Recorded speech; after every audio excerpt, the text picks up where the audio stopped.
Well, hello. Welcome to Reflecting Back podcast with Michelle. I am Michelle Nelson, and I have Jill Jamieson with me. I should say author, Jill. How are you doing today, Jill? I'm doing great. It still is really weird to hear author in front of my name, and I'm sure I'll explain a little bit more of why that is. But thank you. It's so good to just be with you today. Oh, well, it's my privilege to have you. And I am looking forward to, learning about the book that you wrote. And you always haven't been an author, right?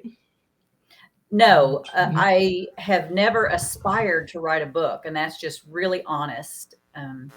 But years ago, I just felt like the Lord was telling me one day I'd write a book. And this was even before a healing process I went through. So I had no idea what that book would be about. But the other thing is, I don't love to read, Mhm. and I wouldn't call myself a writer. So every time I would sense that the Lord was telling me one day you're going to write a book, my next thing was, well, you're going to have to help me.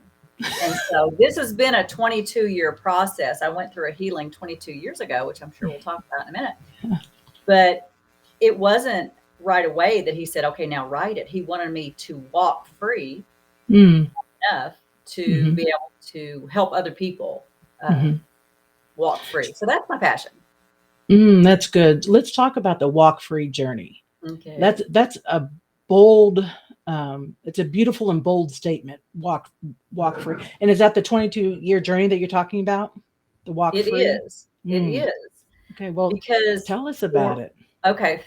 So for so many years, and my freedom came, I believe, when I was 36. So actually I'm pretty much, dating myself or aging myself. But I walked so many years of my life in bondage is what I would say. But the thing is, I didn't realize I was in bondage. I knew I had a secret that I had brought from my past that I was trying to work around, keep hidden, just bury it and move on. And so when my radical healing came and I got freedom, it was important to me to not let the enemy have any ground back. I took back a lot of ground from the enemy. And so my desire, not even, okay, how can I share this with others, Lord? It was, I don't want the enemy to have any ground back. You're going to have to help me. And so that's what the 22-year so far walk has been. Mm. Mm. And so Yeah. that's what I'm passionate about. The book, the first part of it is my story. It's a memoir, Mhm. and so the first part is my story. What But what age does the story begin? um, about 8, About I 8. would Okay. say about 8. Mhm. Mhm. Um, and so the first part's my story, which you can insert anybody's story. We all have Mhm. a story to tell. But the second part of the book is what really the Lord wanted me to impress upon people is how did how did you walk, or Lord, how did you help me walk free? Because Mhm. without the Lord, I couldn't have done it. And so that took a little bit of work. And I'm sure we'll unpack Yeah. that, Yeah. why it took a little Mm. bit of even thought to even look back and say, okay, Lord, how did we do it? I wasn't. Mm. Mhm. Oh, we have a frozen screen.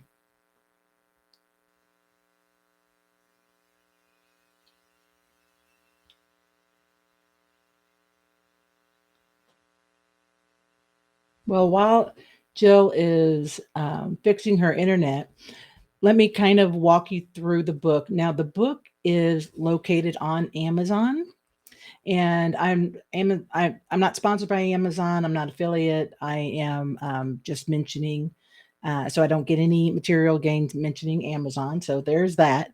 But you can find the book on Amazon, and the book is called "Secrets of the Little Green-Eyed Girl." And one moment, please. I think Jill's going to join us again. Did you All righty. lose me? Yeah. Are you there? You're a little fuzzy. Can you see us okay? I guess see I me can okay? see you. I can Okay. see you. Yes. Okay. Perfect. Yeah. Yes, And now we you are prayed good. for my internet speed into my house. So we're going to trust that the Lord is going to do that. Where did you lose me with what I was We lost you at you were the 8-year-old girl, and so you had your 22 year journey, and then we were kind of focused on where the Lord. So we'll just why don't we just start off with um, the girl and where where this leads up to you writing Sure. the book. So do you Okay. mind sharing a little bit about your No, journey? I don't mind at all. So, I was raised in Northeast Arkansas, small town, and my parents took us to church. So I had a knowledge, a really healthy knowledge, growing up of the Lord. Though for me, I was a very believing child. So I believed in everything, like Santa Claus, the Easter Bunny, the Tooth Fairy, and Jesus. So Hmm. at some point when I was probably 8 years old, I found out in a very humiliating way that Santa Claus wasn't real. My peers, who were supposed to be my safe space, made fun of me. Hmm. And so inside, What what'd that look like? Um, how they said that? Well, mhm, mhm, it must have been around Christmas, and I was probably very excited about the visit from Santa Claus, and I was probably mhm. talking about it. And I Sure. I remember what they said was only babies believe in Santa Claus. Mm, mm. And so inside, I'm thinking a couple things. Like the first thing is, what? What do you mean It's he's not not real. real? What do you mean? Why are my parents perpetuating this lie? So that's going on. But I Mm, am in such need of saving face, even mm, then, that I quickly said, oh, I know that, so and so still believes. And so I was just saying that for them. So I'm covering my tracks to look normal on the outside, because mm. that's one of my special gifts, is look normal on the outside and crumble away on the inside. Sure. So, but inside, I'm thinking, okay, my parents are perpetuating this lie. I mean, what else is not true? So at Hmm. that point, I just threw away everything: Jesus, the Tooth Fairy, the Easter Bunny, So you Santa clumped it Claus. all together and just Oh, threw them Jesus was away. Yeah. right in there. And Hmm. I realized if I'd have gone home and talked to my mom about what happened that day, she would have assured me that Jesus is real, that, Mm, he's not make believe, he is actually true. But I didn't. I was a mhm, very internal child, so I just kept all that in and thought, well, great, I'm not going to be humiliated again. And mhm, so kept going to church, because mhm. that's what, good girls do. But Sure. inside, I'm thinking, okay, one day you guys are going to find out this has all been a lie, Mhm. and I'm not going to have the rug jerked out from under me again. So I'll just be there to go, well, I could have Mm, told you that. yeah. So anyway, And so what you mentioned you were an internal child. What's that mean? I processed everything inside. I didn't talk to people if I was scared, if I Mm, was anything. I just didn't talk. I processed a lot inside, okay. which when you give, Jesus, and I hate to say this, give Jesus the boot, which I did, Mhm. well, that leaves the room for the enemy Mm, just to get in. And so for someone who's an internal child, I would mhm. say he just has a heyday, Yeah. Now, because were you always an internal child, or that moment in time when they made fun of I you think that I made you? always was. I think Okay. I've always been pretty introspective. Mhm. At a young age, you don't think of yourself that way. But based on how I process things, how I processed finding out Santa Claus isn't real, I didn't go home and talk to my parents. Maybe I was ashamed. Maybe I Mm, was way confused at why they were, still perpetuating this Santa Claus thing. sure. So that's what I mean with the being an internal child. And again, I think that helped with the facade of everything looks normal on the outside. Keep Mm, it normal. mhm, Just die on the inside. And so again, mm, I call that my special gift, because a lot of the things I went through in my young age, none of my friend group had any idea mm, that I was struggling in such a way. Um, mm, but so around this time that again, I have ushered, the Lord uh, out, because I just don't believe, um, the enemy was kind of allowed in our home, and, in the means of pornography. mm, And okay. so I was sexualized at a really young age. And by that, I just mean I was exposed to things that I could not process. I was 8 or 9 when I Mm, found this. And you just cannot process this. And again, this is in the 70s. sure. On that day, it's not on our little handheld devices. It's not on our computers. It's not, Mhm, even at that point, it wasn't on TV as it mhm, is today, but it came in the mail, and it was very discreet. And I will say, It was brought in our home very discreet. It was hidden. It was never intended to be found. But Mm. I'm a very curious child, Mhm. so I love to just kind of nose around in things that were off limits for me. But I did it anyway. So I found that, and I would love to say that when I saw it, I was so confused and humiliated and just sickened that I ran away, never to go back. But that's not what happens. There's something in our brains. And I have since gone back to ask this question. And I was 54 years old when I ever asked this question. I wonder what seeing pornography did to my little 8-year-old brain. I Mm. had never asked that question. And Mhm. what we know now is just when you see images, it's just like taking a hit of cocaine. The Mhm. dopamine levels that rush into your system are like that of cocaine. It's that addictive nature. So at 8 years Mm. old, I've got this dopamine rush that's happening, and I go back and I go back. And so, anyway, being And sexualized, go I'm ahead. picturing this 8-year-old girl because, she had the experience with Santa Claus, and now I bet you can't talk to anybody about this either because Oh, you might be embarrassed there or. is no way. Because number one, I am looking in a place I'm not supposed to be. Mhm. So I was never going to tell this because I knew it was wrong to keep going Mm. back. Mhm. And then I would get in trouble. So there was a whole host of reasons. It wasn't just because I was an internal child. I Mhm. knew I was doing something wrong. Mm. Gotcha. And then, at some point I realized that I was probably going to get caught, going there, but you still have that fascination. You still have those images in your Mhm. head, which, by the way, really never leave. Sure. And so then that's when HBO came on the scene. And I think it's the late.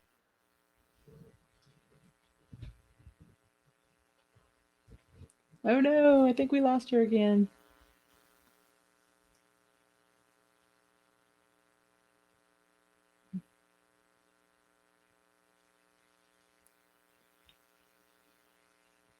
I think we lost her again.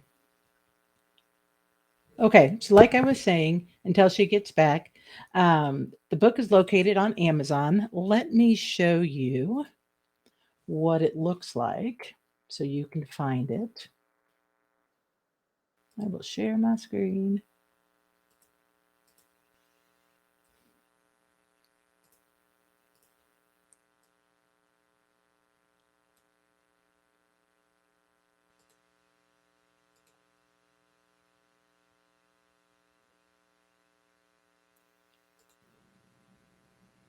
Aha! There she Back. is. I guess We'll just bounce back and forth. we can be pretty sure that the enemy does not want this message Mm, out. So, no. And you yes, know what? I think I Eh, remember where we were. I was just saying that mhm. HBO came on the scene in the late Yeah. 80s. Uh-huh. And of course, anything like HBO or Cinemax, that's the first thing that kind of came in the airwaves that really showed some things that kids should not see. And, so I had very little time. If you remember back, of course, you're younger than me, but in those days, in the late 80s, Mhm. you usually have one TV in the house, and it Sure. was the size of a small SUV and like in the middle of the living room. So Yes. finding Had time, the rabbit ears with foil on yes, them. Yes. yes. Mhm. And so finding time, where nobody else was around, I didn't have that opportunity much, but I Mhm. still had that fascination. So I look at pornography as a gateway drug. And Mhm. so in my later years, I really acted out on some things with in regards to the pornography Mhm. that really started heaping on an incredible amount of shame and guilt. I knew it was wrong, um, and again, it was just heaping on this shame and guilt. And the enemy was right there since I didn't have the Lord Mhm. in my heart because I had disregarded him. The enemy Mhm. was just telling me, Jill, that you're just really you're depraved, Mhm. you're pathetic, you're perverted. Mhm. And I'm probably 11 or 12 Mhm. at this age. And were And you still going to church? oh, sure, Okay. sure, because I'm Mhm. an Yeah. obedient child. Yes. I'm Yes. a Mhm. believing, internal, curious, obedient child. Mhm. But I wasn't paying attention because Right. again, I wasn't investing my heart. And so, I would just and I didn't understand the enemy. I didn't realize he was telling me I was a terrible person. That was what I thought about Mhm. myself. Mhm. So that's Mhm. why we have to be careful. The enemy's voice in our ear doesn't sound demonic, Mm. or we might Yeah. recognize that. It sounds like Mhm. our own voice. And so Mm. that's why, it says in Second Corinthians, we have to take every thought captive and take it through a filter, because our own thoughts um, can really get us messed up if they're actually from the enemy. So, but I mean, I'm 11 or 12. I don't even, if I'm not Mhm. paying attention to Jesus, I'm certainly not giving the enemy any credence. Um, Sure. Yeah. so, at this point, I'm just heaping on a lot of shame, a lot of guilt. And this is what, 5 years now? So from 8 Well, to yes, you're I at mean, 12, 11, 12 the right the now? age range gets a little fuzzy, but Mhm. a lot of times that pornography will lead to inappropriate games with peers, and Okay. that's kind of the route I went for a little bit. Mhm. Again, not telling anybody, Mhm. because I knew that was so wrong. And Mm. at one point, um, I even touched a girl younger than me inappropriately, and that was the catalyst Mm. for my demise. That was, Mm. I hated myself. I Mm. knew that was so wrong, and I never did that again.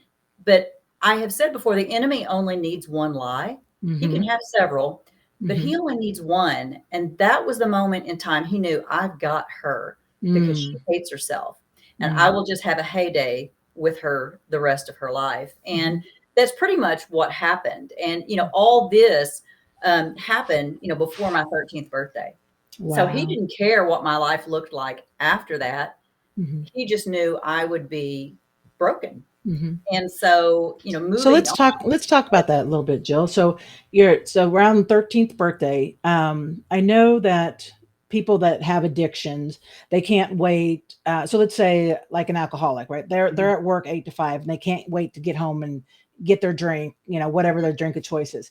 Did you have those feelings like when you were at school, you couldn't wait to come home and look for I whatever? can't really, that's when I look back, Mhm. that's not what I remember. Mhm. It's possible. It probably did not consume my thoughts. I was very That's good. social. And Mhm. so, it wasn't that debilitating that I Mhm. remember. And Mm. again, my friends, you know, think I'm, perfectly solid on the outside. Sure. And so I don't remember that taking up so much thoughts, Mhm. but probably towards the end of the day, I'm thinking, well, maybe my parents won't be home, or Mm. whatever. So Mhm. that Mhm. in my story is not what comes to the surface a lot. Mhm. Um, but obviously, when you're alone, you're asking yourself, maybe I have opportunity. And I think it's Mhm. the same, Mhm. drugs or whatever. And Mhm. keep in mind, the older you are, I think, um, real life hits you hard. And Mhm. so you're medicating with alcohol, with drugs, with food. I mean, Mhm. that's Sure. another part of my story. You're medicating, and so it's more on your mind, I believe. Mm. When can I go get a drink? Because I'm at work. So Mhm. with this, for me, it really wasn't that I was medicating anything. Mm. It was just a fascination that I found. And so maybe Mhm. that's the difference. I don't know if that answers your question, but I Yeah, don't sure. Yeah. remember that Mhm. being Mhm. Yeah. so prevalent that it was just all consuming. Yeah, so at 13, did you have the shame and the guilt? Was that inside you stirring? Yes, and Mhm. so what I did after that event that just brought me to such hatred of myself, Mhm. I put that event in a little box, Mm. figuratively speaking, and I buried it, Mm. because that could not have happened. That Mm. did not happen, and that was my secret that I needed to go away. I needed that to not have happened and not exist, and I was hoping to just move on. And so in my teenage years, if you're like me, if you have a secret and you think it's going to stay buried, it doesn't. It's like a whack-a-mole game. It keeps popping Mm. up. You keep trying to put it down. Yeah. And so in my mind, I'm thinking I need to change the narrative of who I think I am, because Mm. I can't be that person that I was at 12 or 13. And so in my teenage years, I was very promiscuous. Mm. And I think I would rather think of myself as this way, Mm. as easy, Yeah. than that. And so, but all that did was just heap on more shame and guilt. And again, I'm going to church, going to youth Mm. group, do not believe in Jesus. And Is so that right? it Okay. is true. That is true. Mhm. Yeah, that Yeah. story comes at 26, and it's an amazing story. Mhm. So, I'll just continue Yes, there. we will get there. Yeah. Absolutely. And so all the things I'm doing in my teenage Mhm. years just add to my brokenness, Mm. add to my brokenness. So I do go to college and I'm looking for wholeness because Mm. at this point I'm just dying. I hate who I am. Mhm.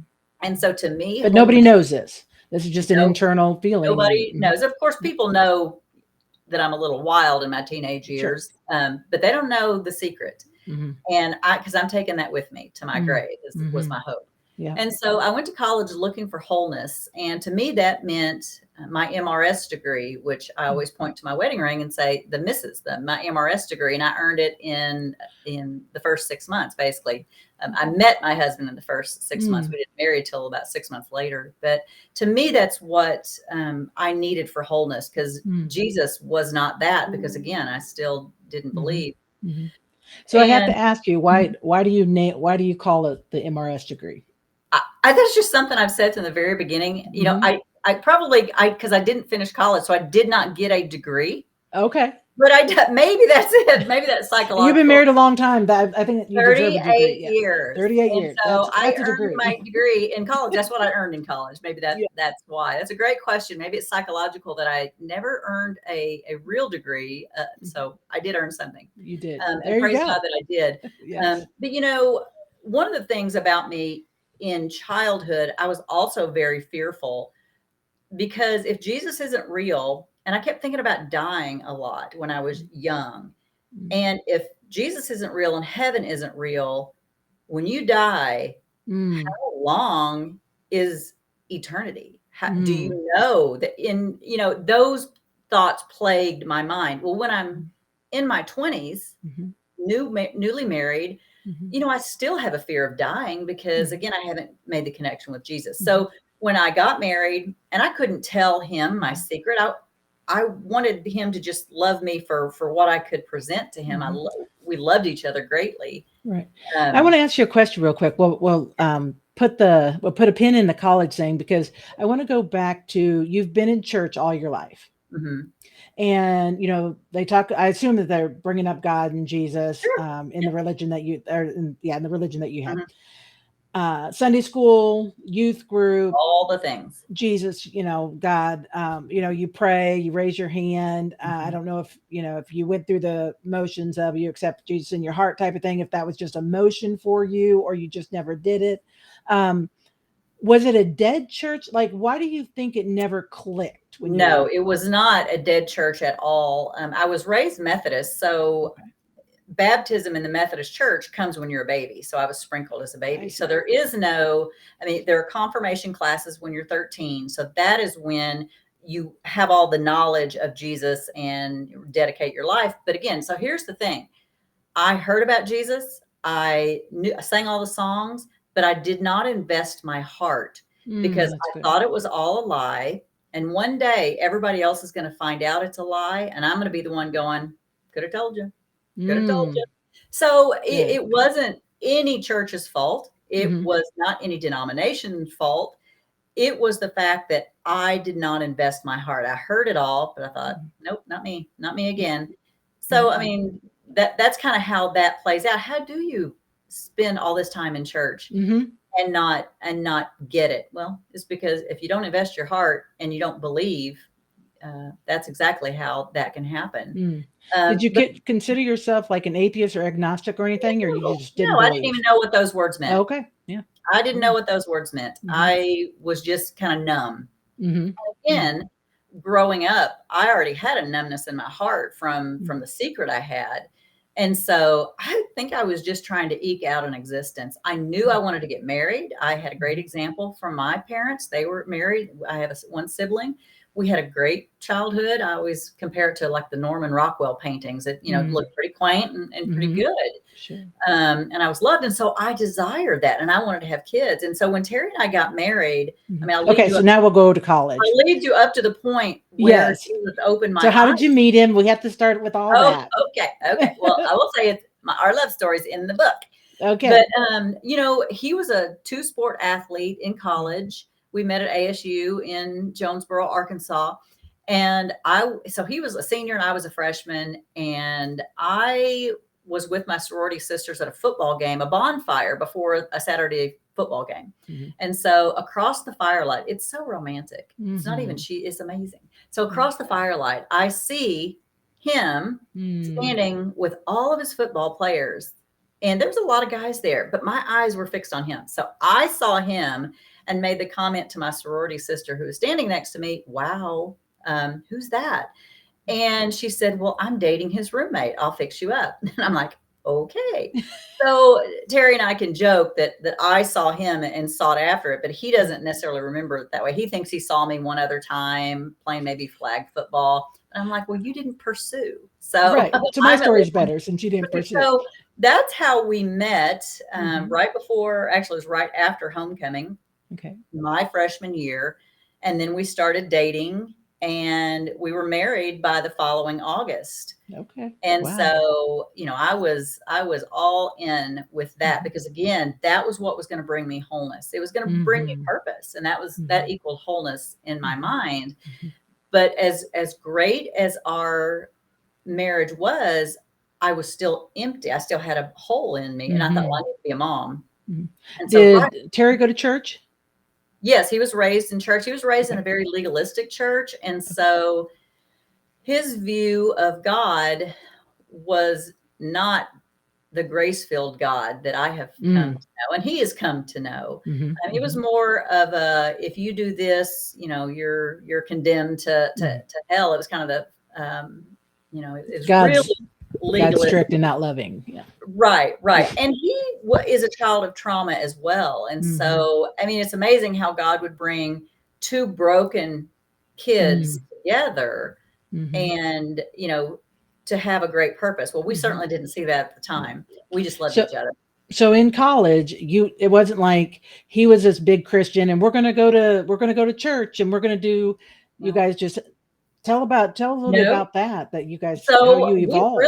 when we first got married, Mhm. church was not a priority. But when we had our daughter Jessica, just a year after we got married, because again, I needed to be a mom for Mhm. wholeness. It's funny. That's how God, pushed me into church because that's what you do. You Mm. take your children to church Mhm. because that's what was modeled for me. Again, I don't have an understanding or a belief in God, but by this time, to be honest, I have forgotten why I have not invested my heart in the Lord. Mm. Okay. That part didn't stay with me. It was just I just had this hard heart. I guess I wasn't unloving. I just it just wasn't sinking in. But God was working because again, you have a child. Well, that's what you do. You take them to church. So we were hit or miss with church, but it was important. And then after Jessica was probably 3.5 or 4, I was still broken on the inside. I was supposed Mm. to be whole with being a wife and a mother, but I Mhm. still had this hole. So I thought, you know Mhm. what? We need a boy and a girl. So we tried again for our second child and we had a boy. And so to me, this was perfect Perfect wholeness. family. Mhm. Yes. And it absolutely did not fill that black hole Mm. in my Mhm. heart. And I was Mhm. 26 at this point. And though my children are amazing, and we have since, Mhm. I always forget to talk about Maddie. We had a third child later. The third one always gets She's missed. like, I "Mom, have one I too. exist. Poor Tell kid. Yeah. people I exist." Anyway, so she exists. But at this point, we Mhm. had two. We had a boy and a girl, and that was supposed to be it. But at that point, all I knew was nothing was going to fill that hole but Mm. Jesus. And so you say, well, how does that even work? Okay, so here's how that works. I still fear dying. And it was I believe it was in 1991, September of 1991. It's a beautiful fall day in the Mhm. Ozarks. And I'm driving and I have my 18-month-old son in the back. I say he's 18 months. Mhm. He's in the back. He's little. Mhm. And I start thinking about dying again all of a Mm. sudden as I'm driving. Mhm. And Were you all the depressed inside? Like, what were you I would thinking not have emotionally? called it that. I would not Okay. have called it Okay. depressed. I was a very thoughtful, well, again, introspective. Mhm. I was just thinking about dying again and all those familiar feelings of doom and dread. And Mm. because now it's forever without my husband and my children. So it takes on a Mm. new spin that particular day. But Yeah. here's the thing.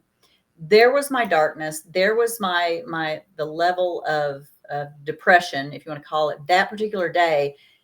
And God literally opened my eyes. I have never had a vision before, and I'm not sure if it was necessarily a vision, but I saw Mhm. and heard God say, Jill, you need to know that I am real. Mm. You need to know that my son is real, and with Mm. him, heaven is real. Mm. And he met me in my darkest point Mm. based on that fear. Mhm. And I believed in that moment. And Mm. While you're so driving. while I'm driving, Wow. Mm. so there was no time to bow my head and pray Mhm. because we're in the Yeah. mountains of the Ozark. So, Did it bring so tears that to was, your eyes? pardon me. Did it bring tears? You know, I think I was just in awe. Mm. I don't Mhm. remember if tears fell. I Mhm. think I was just like, what just happened? Mm. What Yeah, just sure. happened? But so from that moment on, I really became like a sponge when we were in church because for Mm. 26 years I had not paid attention. I had Mhm. not really read my Bible. I was like a sponge to every class, every teaching. Mhm. And so that was what that was when God opened my eyes to the truth. So that Mm. Oh, I I think think, we lost her are we again. having issues? Are you Oh, hey, I still hear you. there? There? We are. You said that. Can you hear me? I can. Okay. You said that's when God opened your eyes to the truth. This is probably we're going to have internet because the devil's like, oh, no, she's not. But go ahead. If you Okay. drop, we'll wait for you. Hopefully this signal remains. But that's when I came to the Lord and really, got his forgiveness, and Mm. he redeemed me at that point. And Mhm. so I started a relationship of falling in love with the Mhm. Lord since I had neglected him for so long. Mhm. But again, How did you I talk to him really quick, Jill? How did you like have a conversation? Hey, God, this is me. And like, how did you connect with God and ask for forgiveness and get that wholeness? Like, what does that look well, like? to be honest, Mhm. there was not a time that I prayed that sweet salvation prayer. So Mhm. later in my life, when I'm looking back, knowing I'm a follower of Christ, and I'm looking for that moment that I prayed that prayer, because we think that's the only way to do it is if you pray Mhm. that prayer of salvation. I didn't have that moment. And so I started asking God to show me that moment because really I Mhm. had forgotten about the vision on the highway. Because, Mm. again, without a prayer, could that really have been it? Sure. So, I started a practice of journaling my prayers Mhm. not too long, probably 3 years after I became a believer.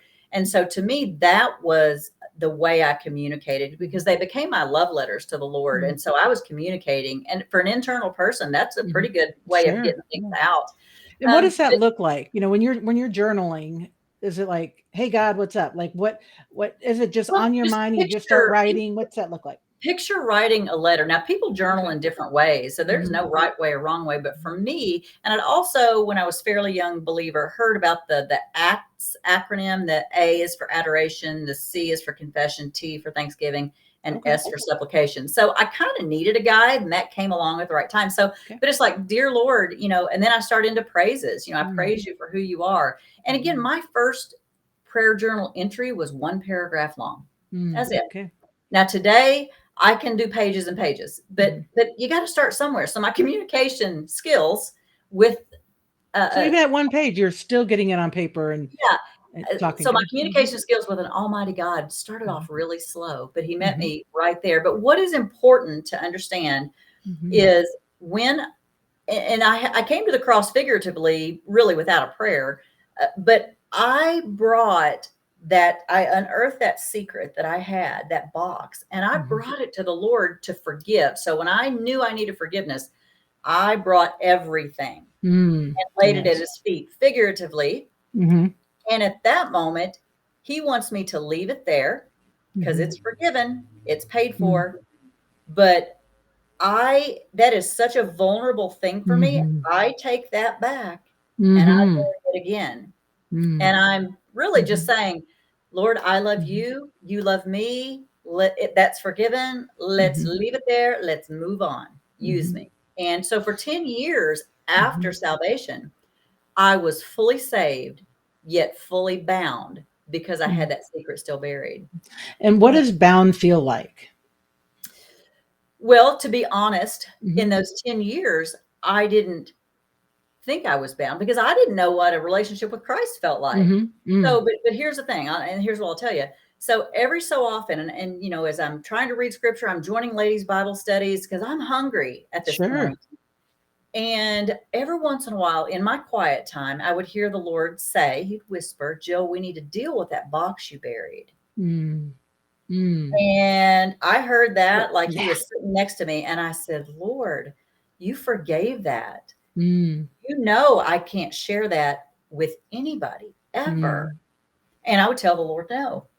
And then we'd move on because again, Mhm. I'm desiring fellowship with the Lord. Mhm. A couple years would go by because He's very patient. And again, He would say, we have got to deal with that box you've buried. And He even gave me the name of a friend that I could share it with. You can tell Cheryl. You can Mm. tell her. And I was like, Lord, you know I What? can't. I mean, can't you just use, I love you. Can't you just use me? Mm. I'm having to dig that up. I was ready to give Him everything Mhm. except that. And Right. so if you can say no to God and stomp your foot and say no without being struck down dead, Mhm.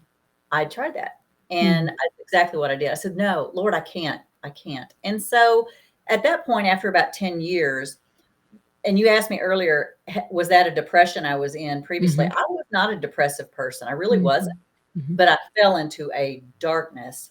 It was Mhm. the summer of 2001. And, I'd experienced fellowship with the Lord for 10 years by this point, Mm. daily in His Word, journaling. I had felt the fellowship with the Lord. And on May 31st, 2001, was the first day in my journal I noticed that He was silent. And it Mm. Mm. Mm. and because that was the first day I cried out to Him, where are Who are you? you? Why are you not Mm. talking to me? And that was so palpable Mhm. that I could even feel it at this stage if I go back and look and think about those Mhm. 12 days where He did not speak to me. Now, what I knew, and I even prayed this in my journal, I know you're here because Mm. you promised never to leave me or forsake me. But why are you doing this? I begged Him day in, day out, Mm. speak to me. And here's the Mm. thing. All He wanted was for me to get help. Mm. That's all He wanted. He was not quiet and silent because He was upset with me. Mhm. He Nothing of that sort. But He wanted me to get help and He was getting my attention. And boy, did He get my attention. Mm.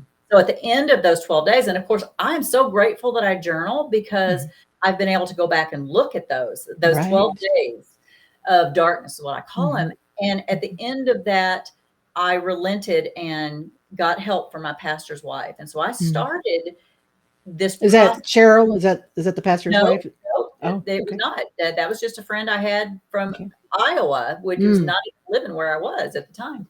But no, it's my pastor's wife, and we lived here in Missouri. Mm. And it was the first time I'd ever said to anyone, I saw pornography when I was 8. Mm. That was the first time Mm. those words had been uttered out of my Oh, mouth. what did that feel like Um, when they came out? it was scary, but Mhm. kind of a relief Oh, after yeah, that. I'm But I feeling relief Yeah, I for know. you right now. Yeah. But I Mhm. couldn't at that point go on and tell what I say is the rest of the story. Mhm. So we worked through that summer, and again, I journaled, but here's the thing. When I go back and look at my journals, after that 12 days of silence, I no longer prayed, "Why are you being silent? Where Mm. are you?" Because Mm. He wanted me to get help, and I had done that. So now He was walking with me again, but Mm. here's what I was asking, "Lord, help me now. Give me courage to heal, because it Mm. takes courage to get things out of your mouth that were never gonna come out of your mouth." Sure. And so those are my prayers now, but I Mm. love the fact that, He was silent to Mhm. get my attention. But once I obeyed and started the process Mhm. of healing, He started walking with me again. And so Mhm. that went on. I talked with her the rest of that summer because what God needed me to do is be able to tell my husband. Sure. And Oh, so at this point, your husband doesn't even know?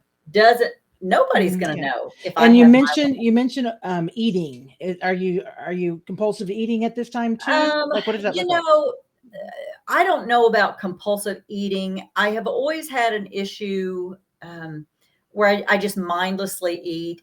Okay. Eating wasn't necessarily although at this point in my life, I am doing weight control programs to try to figure that out, but that's not necessarily You don't the think that has prevalent anything to thing. do with your No, story or anything? I Okay. don't look at that as but when I talk specifically about my relationship with Mhm. food, because that's where it was, and in my 50s, I have started looking at that. It does span back to these ages, but I think they're separate. But maybe it was a coping mechanism. I'm not Mhm. sure on that. Mhm. But here's the thing: I said the enemy only needs one lie, and here's the lie that he had that was going to keep me from telling, especially my husband. Mhm. The enemy would say, if you tell him what you did, he will always wonder if you've hurt your children. Mm. And that was what the enemy had on me, the fear that he would tell me.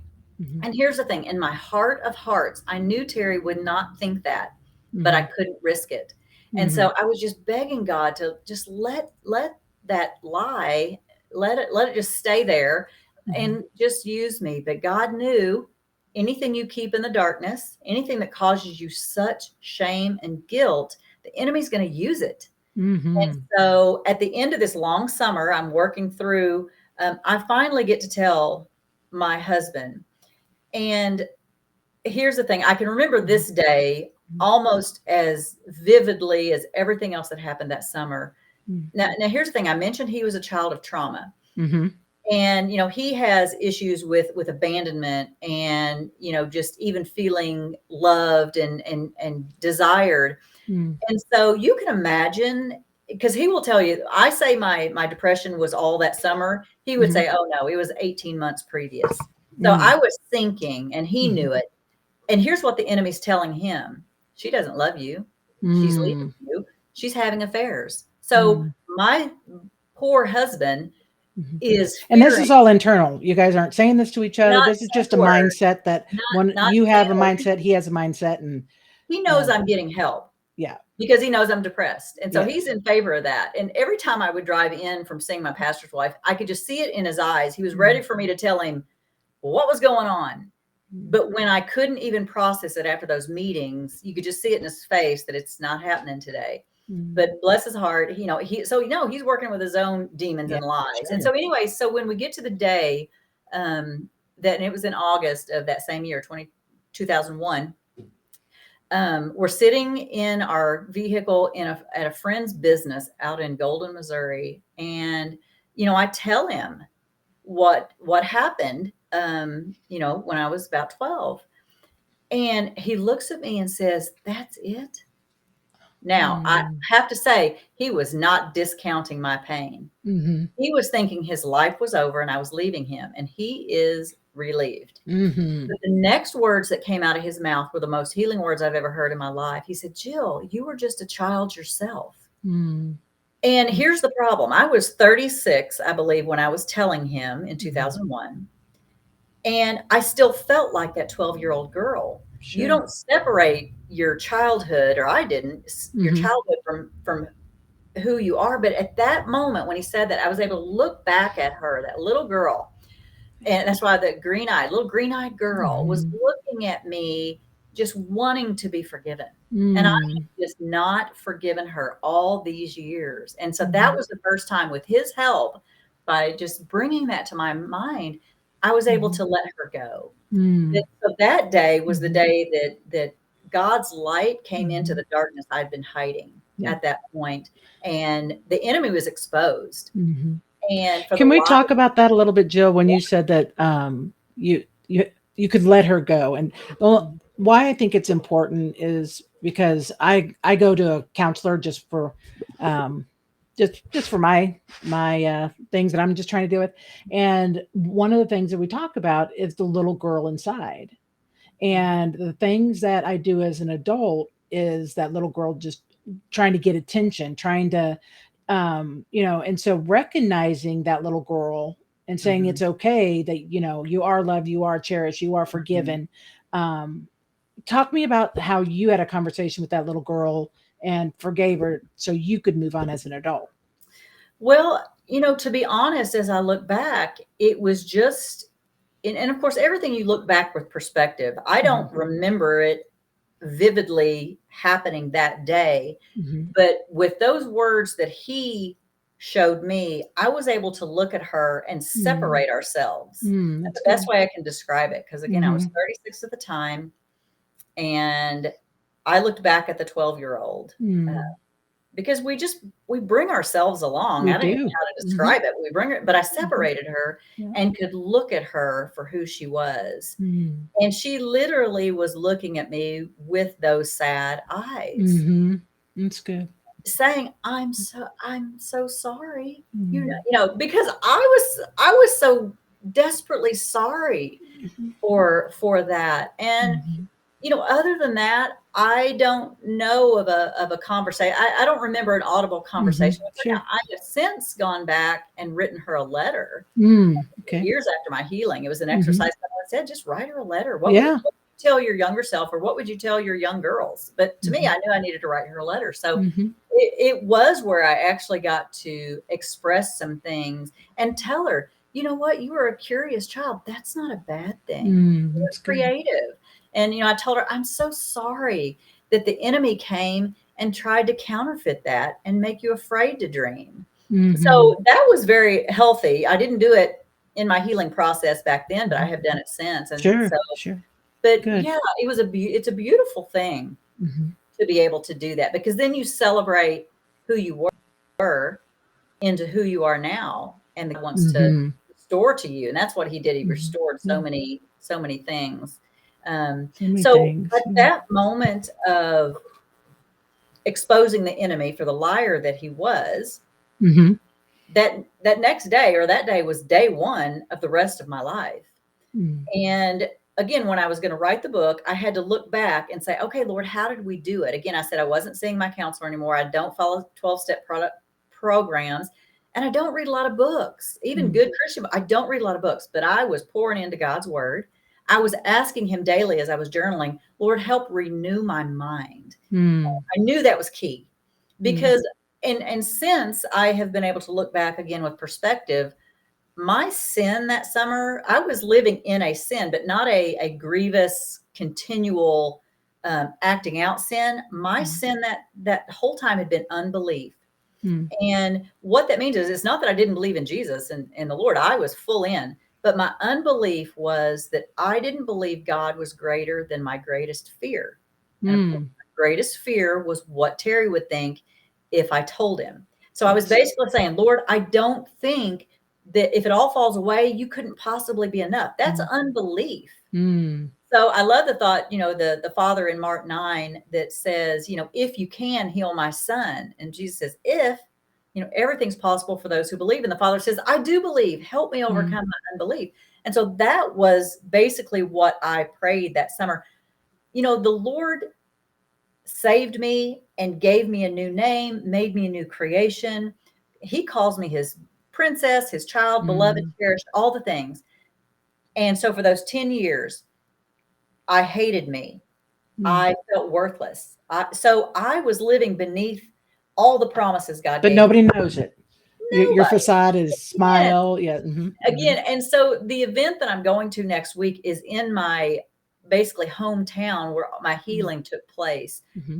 The people that I went to church with would probably say that, Jill, we never knew you had a problem. Mm. So Go ahead even and do a plug for that really quick. That you Okay, I mentioned the am event. headed Hmm. to Mission Baptist Church in Washburn, Missouri, next Saturday, the 30th. I believe it begins at 10.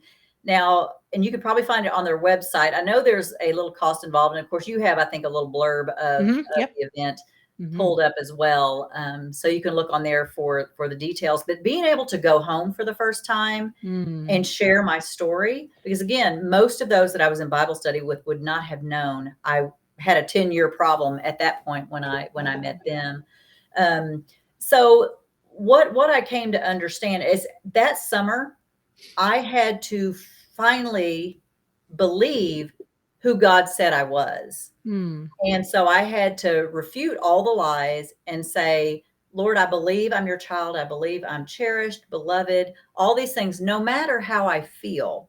Because there's the kicker. The enemy, when he's exposed, he doesn't just pick up his toys and go away pouting. Hmm. He Hmm. he That's right. retreats for a time, but only to Hmm. re-strategize. And then he re-engages the battle in a different way. He couldn't still lie to me with that same lie, but he would come around now because I almost immediately started a Bible study. I did Beth Moore's Breaking Free actually with a friend the summer that I healed. And I look Mm. back and see there was a very big help in this process. But I turned around after my healing and started leading it.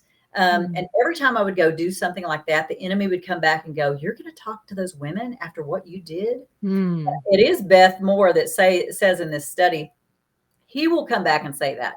But you have to remind him, yes, that happened, but you've forgotten. Now we do it for God's glory. And Mm. basically, to me, that kicks the enemy in the face. And I wake up daily with that goal of, Mm. because what we're doing right here on this podcast is kicking Mhm. him in the face. And Oh, he's mad about 100%. it because he keeps taking out our transmission. But here we are because God wants the message out. So I had to renew my mind. And so here's the thing, I had to believe that I am who God says I am, despite how I feel, because I Mm. don't wake up every day feeling beloved or cherished or all the things. Let's face it, we don't wake up that way every day with those spot on feelings. But Mhm. what I've had to do is acknowledge that feeling. All right, Lord, Mm. I am not feeling cherished today, but I don't stop there. I seek the truth. So if Mm. this is how I feel, what's actually true based on God's word? Well, he says I am chosen. He says I'm cherished and beloved and highly favored. And he also says I have all the power and that the enemy's under my feet. So, Mm. you have to seek the truth and then you declare it. I Mm. am his child. I am over the enemy in all ways. And so after then you declare it, then you walk in it. And so those Mm. were the things that I started doing every day. Mm. But I can look back and see that's what I did. As I was doing it, I was fighting to um, maintain and defend what I took back from the enemy. Because Mm. for years, he owned my fear. The Mhm. enemy owned me for so many years. I had that back. Now, here's another interesting point. I didn't have to wake up every day to fight and regain it. I Mhm. had taken the ground back. Mm. But I That's did have good. to wake up every day to defend it.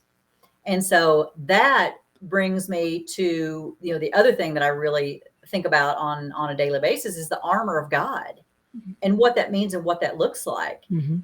And I'd heard many Can you sermons. talk about the armor of God for those that is like, Absolutely. I don't It's even know in what that is? Ephesians 6, starting Mhm. in 10 through 18. And I had heard many sermons on the armor of God because goes through each piece of the armor that we're to Mhm. put on. I've heard great sermons on that. And, a lot of people have different, ideas maybe for what each piece resembles. It's all kind of the basic truth. But Mhm. here's what most people would encourage. I want you to wake up every day and visualize yourself putting on each piece of the armor, and then you're going Mm. to be prepared and go out to battle. And Mhm. I was like, yeah, that's awesome. So, I would start day one. Okay, I'm visualizing putting on all these pieces, and I'll go through them here in just a minute. Mhm. And I'd do that day one, day two, day three, and then maybe day four, I'd forget to visualize it, and then Mm. I'd totally forget about the armor of God. Mm. So to me, I'm thinking, well, then what did I do? So each day I put on is the belt of truth. That's the Mm. one thing, the belt of truth.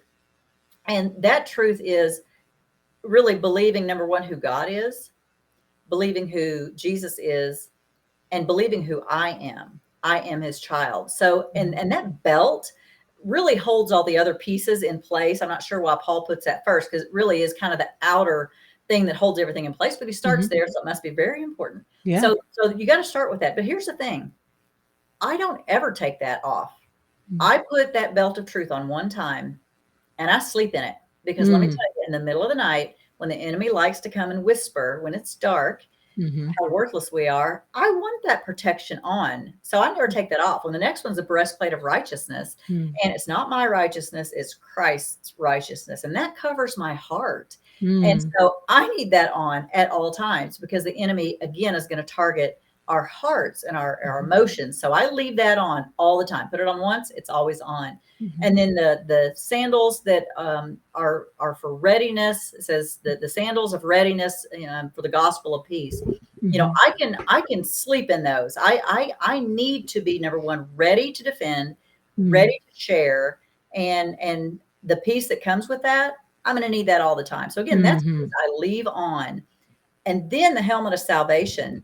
And that's not the salvation that we found at the cross. This is a knowing that covers our mind, a knowing that the victory is ours. Mm. It talks a lot in the Old Testament about the watchmen on the wall. They're looking for the victory coming, and they're believing it is. And so it's that helmet. And so I'm not taking that off. And so Mm. for me, and it's kind of silly, I'm a visual person. I am too. Hmm. If I think I have to put it on every day and I don't, well, somehow I'm not covered. But if I realize, no, no, no, I put it on one time. I put those things on Mm. one time. I never, never, never, never take them off.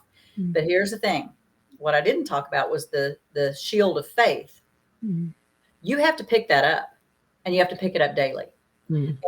And it says, so this shield of faith, it will extinguish every fiery arrow that the enemy sends at you. Mm. I don't know about you, but I have never really had flaming darts flown Sure. at me, but I have had accusations from the enemy, intimidations from the enemy. And one of my Mhm. favorite scriptures that I found based on this is Isaiah 54:17. It says, no weapon formed against you shall prevail, which I Mm. love that. It's like, yeah, I've heard that. Yes. But the rest of it is like, and you will be able to refute any Mm. tongue that comes against you. When I read that again, I went, wow, that's exactly like the intimidations and accusations. I can refute that. So when we stand with the shield of faith, and here's the thing, fear cowers, in which for those 10 years and beyond or before, I was cowering in fear. But even as a Christian, I may have had a little shield of faith, but I was cowering under it. Mm. Well, with healing comes you stand in faith. So fear cowers, faith stands. And so you Mm. stand up, you hold up that shield of faith, but you have to do that every day. And then the sword of the Spirit, which is God's word. Mm. So I unapologetically say every day you have got to have your shield of faith ready, and you have got to have God's word. And, it calls God's word it's like a double-edged sword. And, I like to think of, I'm putting God's word in. That's Mhm. one edge. But the other edge going out is I also give God's word. So he Mm. gives it to me, it impresses upon me. And then when Michelle needs an encouraging word, I can give her a scripture that God has given Mm. me. So to me, that's like a double-edged sword. It goes in, Sure. but it needs to come out, because every time it comes out, I'm hearing it again. And my faith in that verse and that promise solidifies more and more. So the more you share, the deeper that truth is embedding in your spirit. Uh, Mm. so yeah, That's so good. that's, and then pray in the spirit. Obviously Mhm. you don't forget to pray in the spirit. Mhm. All kinds of requests. Mhm. And so that, as I looked back to write the portion of the book of, okay, Mhm. God, how did we So do? let's talk about that real minute, because you said that you're not a writer. Back in you're like, I'm never going to write, and God's like, yes, you are, and you're like, no, I'm not. And so we're at that moment in your life. What does that look like? Okay, so since 2014, Mhm. I started at that point going back into my journal, looking at that summer. That was the first Mhm. time I'd ever gone back to look with perspective. And that's when I saw that God was with me those 12 days, even though I couldn't see him. And then Mhm. how he walked with me all that summer. And so I knew the book was supposed to have something about my prayer journals, because every time I would tell my husband that, I'm not a writer, he would look at me and look at all my prayer journals from back in 1994 when I started. He goes, really? You're not a writer? Look at all your prayer journals. I'm like, well, that's not writing. Well, anyway, and I have to say, he is an amazing writer, Mm. and he can just think it and it's on paper. Mm. It doesn't work that way with me. So, Me but I neither. did go back and I realized, okay, I think some of this journaling and some of this is part of the book. So I'd start writing something, Mhm. and then it wouldn't go anywhere. And I'm like, Lord, am I being disobedient? Am I missing this? And all I could do was label that little portion like, okay, there's a pamphlet that it might help people, but it wasn't a book. And so I would kind Mhm. of put that away. The enemy was saying, well, how disobedient are you? But it wasn't. I knew I was doing all I could. And then a couple Mhm. years later, 2018, I kind of did the same thing. I went back and looked, wrote some more, Mhm. but again, it didn't go anywhere. Mm. And it wasn't too long after that, this had happened like 3 times. I'm like, segments. I'm like, what is this, Lord? I can't even get any further. And he brought to my mind that all of it was a part of a whole. Mm. Everything I was That's doing in good. 2014, 2016, 2018 was a part of what's going to come. So it was in 2021, I believe. So I say I'm not a writer. Mhm. I mean, the last time I had written a paper was in college, in the 80s, and I did it Mhm. on a typewriter. Basically, there Mm. there was no computer. Well, the Lord, so I said, you're going to have to help me. So what's he do? He sends me back to school at College of the Ozarks in Mm-hmm. Branson as a student. As a And I have, student, okay. as a student, Mm-hmm. I have to take comp again, the Mm-hmm. language arts. I have to take a Mm-hmm. writing class. Yeah, And it's very intimidating, to go back it through is. grammar and everything like Mm-hmm. that. Mm-hmm. But, that was his plan. I didn't know it at the time. But Mm-hmm. so I went through that class and got some grammar touch-ups. But then Mm-hmm. I had to start writing biblical papers. And you talk about nervous, because Wow. that's a very big insecurity for me. But I did it with the Lord's help. Mm-hmm. And that kind of gave me confidence. So after my time at college was when he finally gave me the opportunity to start writing. Mm-hmm. And yeah, it's amazing. Someone gifted me a writing coach. I mean, that's something I would have never paid for. I don't invest in myself. And, Mm-hmm. um, you know, my new stepfather is a writer. And so I was picking his brain one day, and he offered to pay for my writing coach. And I was dumbfounded. Wow. But the Lord Right. knew, because I mean, how Mm-hmm. many years did I pray? Sure. Hey, Yeah. I'll do it, but you got to help me. Well, it took me about a year. I think I started in June of '01, and then the book was published in June of 2022. Mm. And, the process was grueling for Mm. me. There were times that I said, Lord, I don't even like how I'm writing. Mm. And, I could just hear him say, I didn't ask you to like it. I asked you to write it. Just And do that's it. why I Yeah. brought you Rebecca, because she's going to help tighten your sentences up. Mm. And, that was enough of the help that I needed to get that. And it's not a very big book. Mm-hmm. And that was the other thing as I'm writing it. I'm like, Lord, this isn't going to be very big. It's not very Mm-hmm. meaty. And so apparently somehow I equated a big book with really good quality meat. But, the Lord was saying, Little, what's you say? Good things come in little packages. exactly. But what does Mm-hmm. the enemy say? Well, Mm-hmm. that's a slight little book. This is Mm-hmm. so Sure. and this is Yeah. I've been walking free for 21 years at this point. The Yeah. enemy's still there, girls, men and women, not girls. Yeah. The enemy's still there. He wanted me to definitely not write this book. So anyway, so when I send it off to the publisher, or actually that's not true. I self-publish it, but when I sent it into to Amazon KDP, when they sent me my first proof back, it Mm-hmm. came in the mail, and I picked up the envelope and I felt it. And the Lord was just right there with me. I was in the post office, and he said, what does it feel like? And I said, it feels really small. Mm. And he said, well, I've moved mountains with just one word. Mm. Well, you sure do. Mm-hmm. So as I'm walking out of the post office back home, I realize, so here's a tagline he gave me. If you need hope and healing between dinner and bedtime, this book's for you. Mm. So and so many people after the fact have read it and said, Jill, I appreciate that it's so small, because I don't have a lot of time to Mm-hmm. sit down and read a lot. Mm-hmm. So yeah, it's pretty much my story.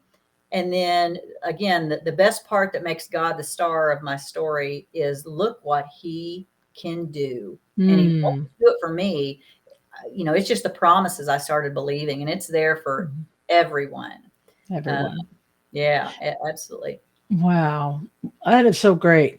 Now, is it only available on Amazon, or is there other platforms? No, it's only available through Amazon, and you Okay. just look it up. Secrets of the Little Green-Eyed Girl. Now, I have personally some copies, and I have it in a couple stores.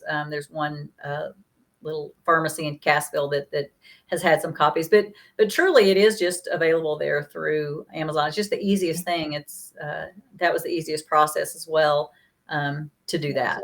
So. Well, that is great. Is there another book that you're writing that maybe you can give a little plug on? Well, there is another one just circulating in my head. And Mm-hmm. once I got this one done, you talk about wanting to just put a big check mark and saying, all right, Lord, I did it. I'm But here's, done. Yes. here's the other But thing. he has other plans, doesn't He he? definitely does. But he didn't give it to me as I was writing this one because he knew I'd get overwhelmed. But here's Mm-hmm. the thing. When I got done with the book, I wanted to just say, okay, Lord, I did it. Now it's on you. Where it goes, who buys it, that's on you. And Mm-hmm. he laughs when we say stuff like that. He's like, no, He you have does. hands, feet, and a mouth. You go talk about it. And so as uncomfortable as it is, because I said at the beginning, it's kind of surreal to say I'm an author. Well, I'm not just being humble. I'm saying it's a weird thing to say to come out of my mouth. So I have had to talk about the book. And of course, I love sharing God's story. So I don't mind sharing it, but writing it was a different thing. Mm-hmm. But he does have one really more in depth on, okay, let's talk about the promises that we have. Let's talk about how to walk free.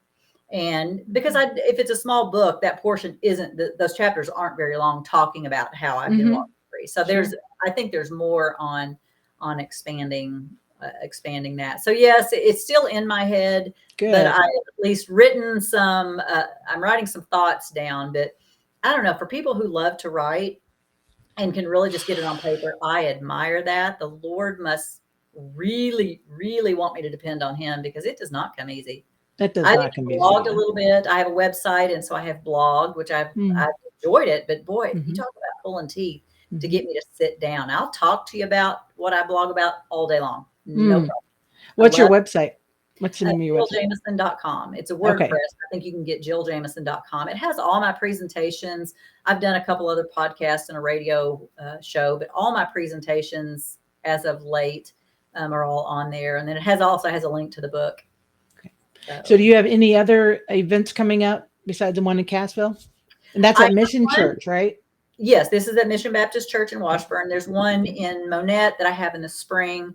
Okay. And that's the one thing that I believe the Lord, and I'm a part of a ministry that you and I both know about. It's called Higher Ground, that I have actually shared my story over these 20 years. It's just a beautiful, beautiful retreat that we're a part of. And I love that. But now is when the Lord has said, okay, really quick, Jill, I don't mean to interrupt you, but I think it's really important that if high level on higher ground, what's that about? And then if somebody is interested in going, can they reach out to you on your website or messenger on Facebook? Do a little. Absolutely. Higher Ground, a lot of people are familiar with a ministry from way back called A Walk to Emmaus that started, and I could get this wrong. It started in the Methodist Church for lay pastors, I believe, and it was just a time of refreshment. Over the years, a lot of different branches have branched off. They've kept the format the same. It's a 72-hour retreat. I went to it in 2001, 3 months after my healing. So, and it was just a beautiful time that I was able to get alone with the Lord and get encouragement from women that I turned around and started working those immediately. So my first time that I went back to work was in 2002. So I hadn't even healed a year, and I'm already sharing part of my story. I think I shared for the first time that I'd seen pornography, and I had to read it as I was telling it. So it was new. It was new. So if anybody's looking for healing, forgiveness, trying to find themselves, a higher ground, yes, reach out to you. Absolutely. They could reach out on the website. I know there's a place you can email. It takes place in Eureka Springs, Arkansas. Arkansas. So depending on where you are, it may be a little harder to get here. But yeah, so that was an opportunity that I have done some speaking. And so the Lord has just begun to have me market myself in speaking engagement. So this is fairly new. So, I have a bio on it's called a one sheet. I'm learning so much about technology. It's called a one sheet where gives my speaking topics and some quotes from people who've been in the audience, what they would say about my speaking ability. So I would love to have the opportunity to go to churches and just share my story. I have more than just my walk of shame and guilt. I mean, we have a whole series we could talk about marriage. We had a prodigal child that we worked through for 10 plus years with the opioid addiction. So, I mean, what I'm sharing today is my story of freedom. But let me just say, I am so grateful that the Lord took me through that and I call that summer that I healed the worst, best summer of my life, because I needed to heal, because my daughter needed a healed mama to walk and fight. You talk about fighting the enemy off your child. That if I was bound and the enemy was still lying to me, I would have been very little use to her. But God knew that I needed to be healed to help her. So if there's anything I want to give to mamas out there, because it's kind of like the oxygen mask analogy. When you're on, go ahead and do that analogy. Yeah. So you go on an airplane and you're with 3 kids. I had 3 kids.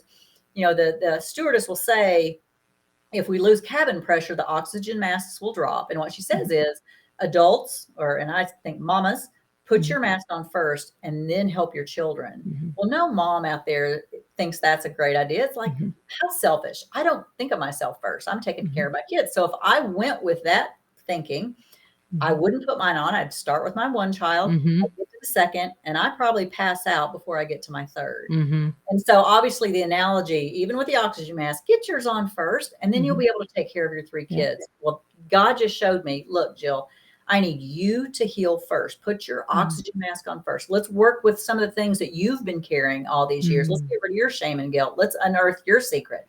I need you to put yours on first, because then you'll be able to help your children. And that's exactly what's played out in my life. I was healed. I was stronger to be able to fight the enemy off of her and to speak truth into her life and have a batch of tough love that I can't even believe I was able to have. And it was only through God, because I was just as scared as anybody of what was going to happen to her. And he said, I love her more than you do.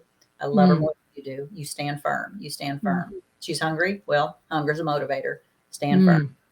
So it sounds like that we should have a continuation and do a live stream on that. There's a whole story one day. And Jessica, praise God, she's been married now 10 years, and she is walking in freedom, and I'm so grateful for that. And she doesn't shy away from sharing her story, like even out on social media. She's very honest, because she was raised in a small town. Everybody knew her business. But I know one day that she has a story that God's going to use on a bigger scale. And so I'm just praying, and I'm always encouraging her to do that. That's going to be on God's time, not Mama's. But I would love to take her on the road with me. You right. Right.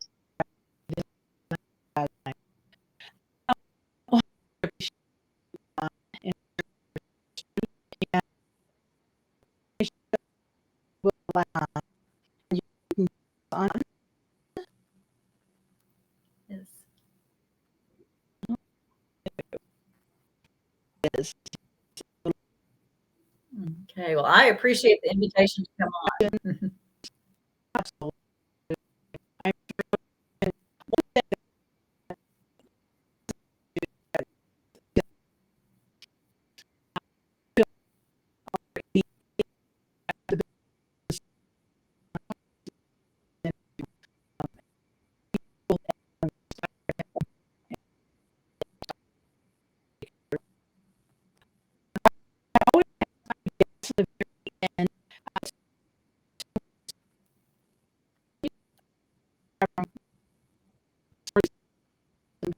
Okay. Well, there's a lot I could probably think of, but I think the biggest thing, even based on what we've talked about, is just understand where the enemy may be lying to you. Here's the thing. Understand who has a stake in your fight for freedom. The Lord was in my fight for freedom. I was there, but the enemy was too. And you need to realize what everybody's motive is. And once you are on to what the enemy is wanting to do and how he continues to lie, you can defeat him based on the promises. So, I think really a lot of times when we have stuff going on inside, we don't want to sit alone with our thoughts. But if you're not alone, if you're sitting with the Lord and you're letting him speak to your heart, you're letting him speak to your spirit. So just off the cuff, that was the first thing that came. But I'm so passionate about that, recognizing the lies of the enemy, because you gotta the enemy. jump onto the truth. You're exactly right. Well, thank you so much. And it was so good seeing you. And hopefully, now you live in the area, right over there. And well, I don't need, no, never. I don't want, what I was going to tell you is that I hope I see you soon. We don't need to tell people where you live. Okay. But I hope I see you in person soon. So in the Ozarks. Yes, in the Ozarks area. Yes. That sounds great. It was great to talk to you. You too. Bye-bye. Bye-bye.